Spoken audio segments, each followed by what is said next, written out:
Hello, my name is Ian McCall, and this is a video in the series of dermatology for dentists.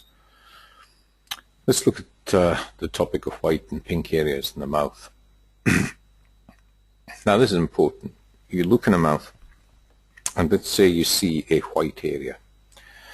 Some white areas are obviously common, and the commonest would be the buccal bite line where the molars meet at the midpoint of the cheek. That's not worrying. If though you see a white area on the undersurface of the tongue, the size of the tongue, or between the tongue and the gum, then this is known as leukoplakia, and it may certainly be of significance. Some areas are just benign thickening of the conifying layer of the mucosal epithelium, and it then takes up water and it becomes white. But other areas, it's not a benign change. It's in fact an early malignant change. And the only way you can diagnose it is by doing a biopsy. That change can progress slowly or sometimes rapidly into squamous cell skin cancer. And it's only by doing the biopsy that you're able to diagnose this early and organize for treatment. Erythroplakia is similar to leukoplakia, except the area is red, and it's much more significant. Erythroplakia is much more likely to represent a malignant change in the mouth than leukoplakia is. So you always take it very seriously. Erythroplakia can be due to a papillomavirus, and some of these papillomaviruses in the mouth are oncogenic, and they can then go on and develop into squamous cell carcinoma. So you should do a biopsy. If there is a papillomavirus there, you may see some coilocyte changes in the epithelium, but they may have gone a step further and induced skin cancer in situ, or even an invasive squamous cell skin cancer in the inside of the mouth. So red areas and white areas in the mouth are important, and paradoxically areas that are a mixture of both are also very important. Remember though, there are a variety of other white areas in the mouth, and candida is probably one of the commonest causes if you have plaque candidiasis. Well, the thing about candida is you can rub it off. It's not strongly adherent to the underlying mucosal surface. There's another condition called a white sponge nevus. Now, this is usually present from birth or early on. It's usually on the sides of the tongue or on the buccal surface of the mucosa, and it's doesn't change into anything nasty throughout life. But if you've got the history of that being present from birth, it's not something that you get too worried about. There's that little condition there called leukodema. Now, leukodema is just edema, often intracellular within the mucosal surface. There's usually no roughness to the surface of the skin, but the buccal surface of the mucosa looks white or pale. You can get some white oral lesions from various chemicals that may affect the mucosal surface. Some changes induced by cigarettes as well. And verrucous carcinoma is another type of squamous cell skin cancer that's induced by papillomavirus, but it can be quite exophytic, sticks out, looks wart-like as well. That's why it's given the name verrucous. There are a lot of other red lesions in the mouth, and blood's red, so vascular lesions tend to be red or purple. So you can get varicosities, particularly on the area under the tongue and the floor of the mouth, and you can get dilated veins elsewhere. Hemangiomas are benign proliferations of blood vessels in the mouth as well. There's this condition, hereditary hemorrhagic telangiectasia. This is where you get tiny little, what appear to be dilated capillaries on the surface of the tongue or on the surface of the lips. And the thing about this condition is that it's not autosomal dominant. It can involve the whole of the inside of the gut, and they can get significant bleeding from these areas. There's also arteriovenous anastomosis in the liver, and they can get shunting and a variety of other vascular problems. But the big one is that they get bleeding from the inside of the gut as well, and may get a black bowel motion. So it's an important feature to pick up in your examination. Sturge-Weber syndrome is a port wine stain or a vascular malformation that's present from birth, and it can involve the divisions of the trigeminal nerve. The really significant one is the one that involves the first division, because it can be reflected in hemangiomatous changes in the brain as well. Kaposi's sarcoma, this can look vascular-like in the inside of the mouth, or even a bruise, a purple-like lesion, often over the gums. And then it's seen in patients with AIDS. It's a herpes 8 type virus that causes this. And it's usually the HIV-associated version of this condition that occurs in the mouth. In fact, it can be the initial presentation. It was the initial presentation of HIV in homosexuals in San Francisco. It was the increased incidence of Kaposi's that was picked up in the inside of the mouth that alerted them to something being wrong. Some inflammatory conditions, red conditions in the mouth include these. Lichen planus. You remember it as generally giving that lace-like white pattern on the buccal surface of the cheek.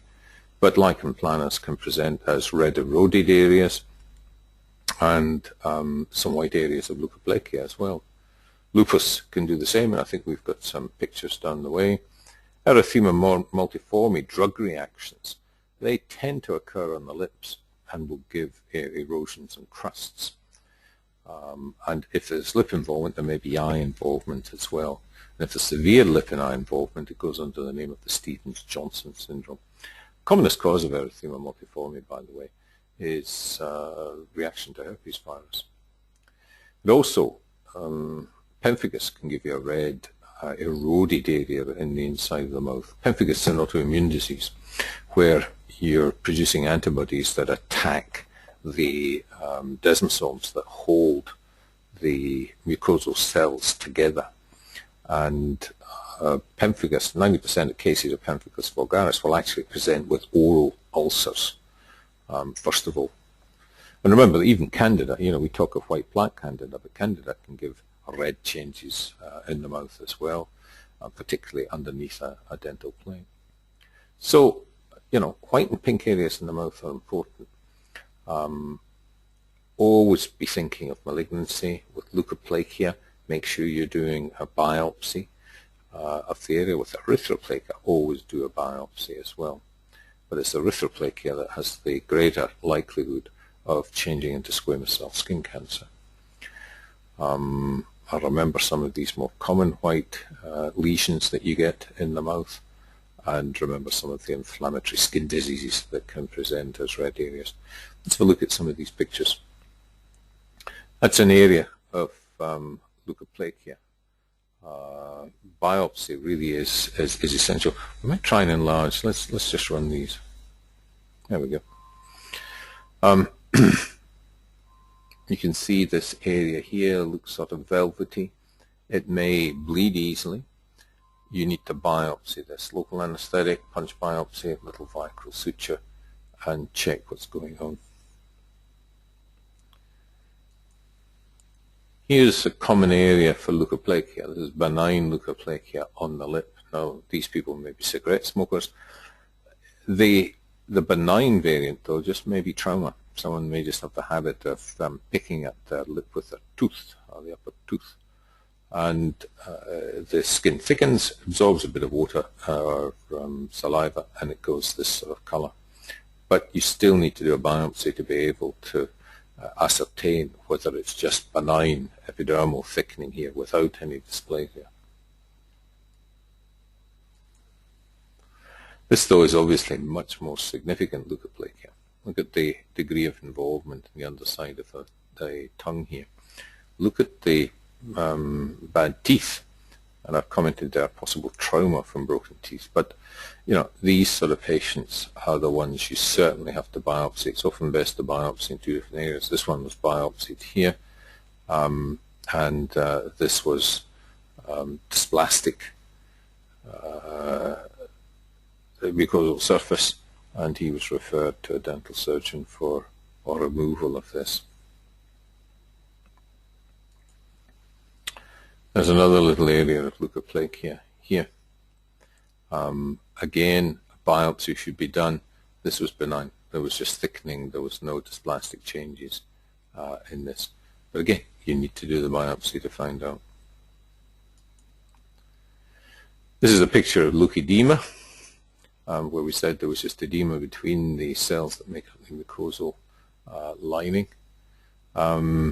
Gives less surface involvement than leukoplakia. In other words, there's less roughening and thickening of the surface. The cause of this is unknown. By the way, this was a picture of a white sponge nevus that we got from the net. We've said here this lesion's present from birth. Now, you'd look at that and you'd say, that's really extensive leukoplakia. You know, there may be a problem. There's some pink areas in there too. But it's the history of this being present from birth that really helps you. There's, apparently you can see something similar in a condition called Pachyonychia congenita. And they have changes like this in the inside of the mouth. And they also have very thick nails, you know, like a horse's hoof, the thickening that they can get of their nails.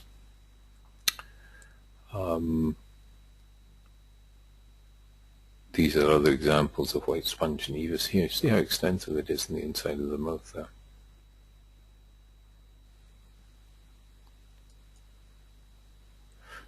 Candida, again, these should rub off. Most cases of Candida will rub off with gauze swab.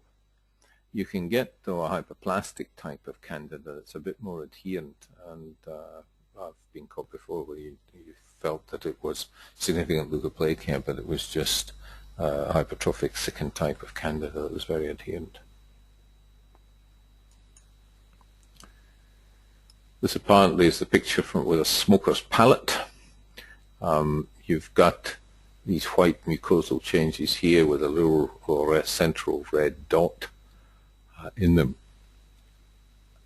I'm not aware of this being pre-malignant, but better check up on that. It's always good to have something to check up on. That's just a big hemangioma. You can see the purple vascular color. Often with that, if you're able to put your finger on it, you can often empty it, but then it'll fill up again. We were talking about hereditary hemorrhagic telangiectasia before, you know, seeing someone with little broken capillaries or little vascular dilatations on the surface of the mucosal surface of the lips here. And often it will involve the inside of the mouth and the tongue as well. If you see someone with multiple little telangiectasia, little dilated surface vessels like this, then consider they may have that genetic disorder, hereditary hemorrhagic telangiectasia or Osler's disease. And know that it can be significant. Ask if there's a family history of any bleeding from the gut or if they've been anemic, because they can bleed slowly from larger versions of these in the inside of the bowel. And this was a picture from the web of Kaposi's. You know, it looks vascular, bluey purple sort of lesion here, thickening of the gum. And this is a herpes 8 virus. And as I say, it was one of the common presentations of HIV disease early on, before patients are now on highly active antiretroviral therapy, you know, heart therapy. That really has knocked out the incidence of Kaposi's dramatically. So you just don't see it now. But any bruised area, extensive vascular area in the inside of the mouth, be it in the tongue, be it in gingiva like this, you've got to consider Kaposi's, especially if it's an immunosuppressed patient. And you might just see it in patients who have had transplants and who are on the immunosuppressive drugs from that. It may present there as well. Little picture of the diffuse reticular type white network you get in the buccal surface in lichen planus. The thing about lichen planus, if you've just got oral lichen planus without signs of lichen planus elsewhere, always consider a drug as being a cause, because it's one easy way of fixing the condition. Remember, if that was a white bite line, there would be a line running across that way, not a sort of reticular or net-like area as you're seeing here. And this was just a combination of erosions, areas of, well, it's not really leukoplakia, it's where there's been presumably a blister here, and the skin has eroded off, leaving this rough edge. You see the changes in the lips here as well. So there's significant intraoral disease here, but this apparently was a patient with systemic lupus. And really, I don't know, you can make that diagnosis just by looking at the mouth here. I mean, this could be a severe lichenoid drug reaction. It could be Stevens-Johnson type syndrome. Could give you this sort of picture as well. So, as I said here, looks like erythema multiforme. So you need to know the background of a patient before you can diagnose that as being ulceration occurring in systemic lupus. So it's an interesting topic, white or red areas in the mouth. You have to take them seriously. The big thing is erythroplakia, and not missing that in malignancy, and adequately doing a biopsy and adequately assessing someone with leukoplakia. But remembering Candida and remembering some of these other systemic diseases that can present with red areas in the mouth as well. So, white and pink areas in the mouth. Read your textbooks about it. I hope that gives you a bit of an introduction on the things to concentrate on, and read up a bit more about that smoker's palate as well and the changes that are occurring there. Thanks very much.